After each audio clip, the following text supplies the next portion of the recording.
کہ جو آپ کے پاس نہ ہو کہیں سے شعاع آئے پھر اس سے آپ کا من چمک جائے، وہ نور کی جو ہے صحیح ڈیفینیشن بنتی ہے۔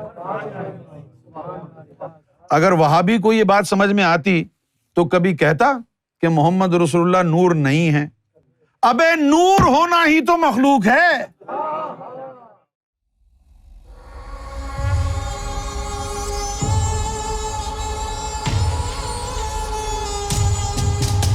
اچھا، یہ ایک باریک نقطہ ہے جو میں آپ کے جو ہے نا سامنے عرض کر رہا ہوں۔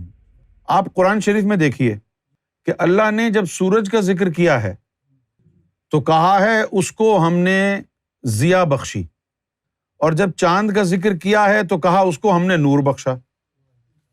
سورج کے لیے کہا ضیا، یہ جو لفظ ضیا ہے ہم تو اردو میں ضیا بولتے ہیں، جیسے ضیاء الحق، تو عربی میں اس کو پڑھتے ہیں ضیا، اور یہ جمع ہے، اصل لفظ ہے ذو، جس طرح اردو میں ہے ذو فشانی، تو وہ ہم ذو کہتے ہیں تو اس لیے ہم سب ذو میں بیٹھے ہیں۔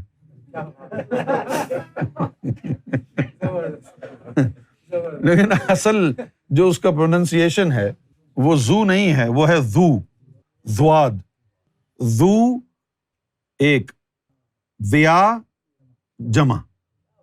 تو سورج کے لیے اللہ تعالیٰ نے لفظ استعمال کیا ہے ضیا، اور چاند کے لیے اللہ نے استعمال کیا ہے لفظ نور۔ اب جنہوں نے قرآن کا ترجمہ کیا ہے ان بیچاروں کو کچھ نہیں پتا کہ یہ کیا ہو رہا ہے۔ ذرا توجہ سے سنیے گا، خدا کے واسطے میں جو بات کہنا چاہتا ہوں وہ بڑی توجہ سے سننے والی ہے۔ حالانکہ ان نقاط پر گفتگو ہونی نہیں چاہیے کیونکہ یہ فارمولاز ہیں، یہ کلیات ہیں روحانیت کے۔ سورج سے شعاع نکلتی ہے، اس کو کہتے ہیں ضو۔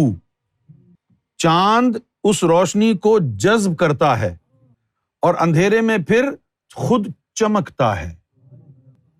تو نور جو ہے وہ ہے کہ جو آپ کے پاس نہ ہو کہیں سے شعاع آئے پھر اس سے آپ کا من چمک جائے، وہ نور کی جو ہے صحیح ڈیفینیشن بنتی ہے۔ اگر وہابی کو یہ بات سمجھ میں آتی تو کبھی کہتا کہ محمد رسول اللہ نور نہیں ہے؟ ابے نور ہونا ہی تو مخلوق ہے، نور ہونا ہی تو مخلوق ہے۔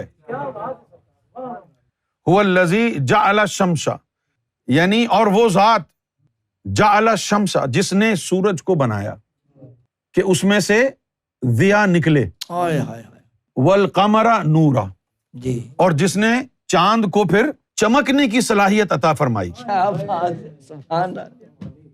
چمک، یہی بات ہے نا، سرکار نے اردو میں کیا فرمایا کہ جس کے دل میں نور ہوگا، جس طرح وہ ستارے چمک رہے ہیں، نام پتا ہے یا نہیں، چمک رہا ہے تجھے نظر آئے گا، اسی طرح دل چمکتا ہوا اللہ کی نظروں میں آ جائے گا، بھلے وہ کسی مذہب میں ہے یا نہیں ہے۔ تو نور کا مطلب یہ ہے کہ وہ آیا ہے کہیں سے شعاع اس کے اندر، وہ تیری نہیں ہے، وہ آئی ہے، اس نے تجھے چمکا دیا ہے۔ تو ریت ہے مٹی کا، تو ڈھیر ہے، تو کثیف ہے۔ جب آفتاب الہی سے ضیاء الہی آئی ہے اور تیرے سینے پر پڑی ہے تو وہ قلب میں ضیا جذب ہو گئی۔ جذب ہونے کے بعد جب وہ ضیا جذب ہو جائے اور پھر تاریکی چھا جائے تو پھر جب وہ چمکے گی تو وہ نور کہلائے گی، ضیا کا چمکنا نور ہے، ضیا کا چمکنا نور ہے۔ تو اب اللہ تعالیٰ نے، اللہ کے حوالے سے حضور نے کیا کہا، انا من نور اللہ، کہ میں چمک رہا ہوں اللہ کی وجہ سے۔ یہ اس کا اردو ترجمہ ہے، انا من، ایک تو وہ ترجمہ ہو گیا ورڈ ٹو ورڈ، وہ پڑھیں گے تو ککھ نہیں سمجھ میں آئے گا، آپ یہ اسی پہ لڑائی جھگڑا کرتے رہیں گے کہ میں اللہ کا نور ہوں۔ نہیں، اللہ اس کو کیسے سمجھتا ہے؟ انا من نور اللہ، اگر اس کو اللہ کی زبان اور سوچ میں سمجھیں گے تو اس کا مطلب کیا ہوگا کہ مجھے اللہ نے چمکایا۔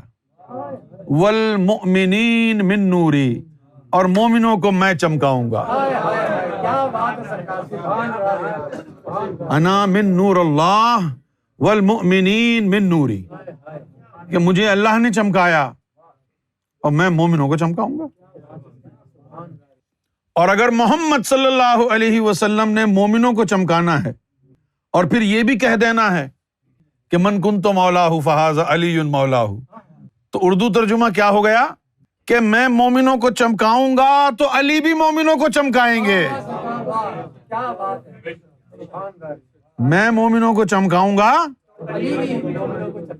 اور پھر جو امام مہدی نے آنا تھا انہوں نے بھی چمکانا ہی چمکانا، انہوں نے پوری کائنات کو چمکا دینا.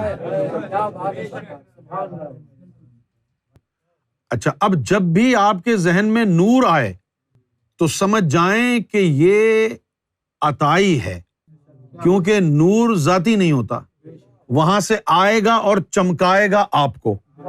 تو وہ آئی ہے چیز ضیا اور اس نے آپ کو چمکایا ہے، تو مخلوق کا ٹچ لگا ہے تو وہ نور کہلایا ہے. تو نور اور ضیا میں کیا فرق نظر آیا آپ کو؟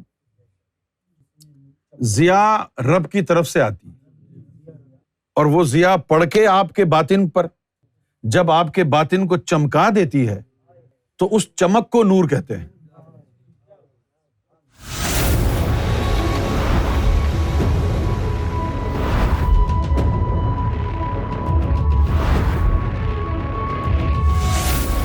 Amra TV, the place to connect with God.